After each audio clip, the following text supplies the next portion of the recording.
Is there advice to give to other writers, young or otherwise, other than do what works?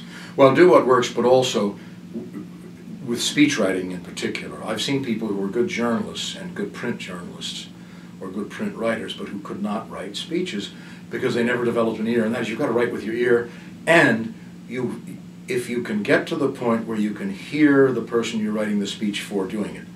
I say the closest thing to speech writing is playwright, who's writing for characters, and with the exception of George Bernard Shaw, all of whose characters sounded like George Bernard Shaw one way or another, and were mouthpieces for him.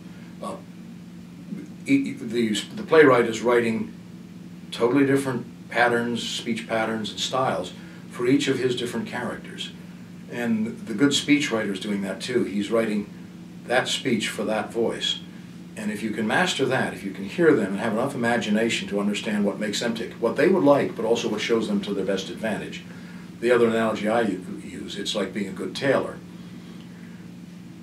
There may be a particular color of a suit and a particular type of stripe that looks great in the showcase, but a good tailor knows what's going to look good on the particular person and cuts it to fit, cuts the garment and chooses the color and whatnot, or convinces the client to choose the color that looks best on that client. And a man who might, a guy with an ego problem who might want all sorts of shoulder padding but would look silly may get talked into using a bit less shoulder padding, but he's got to be comfortable with the garment, but it also has to look good to the people who see him.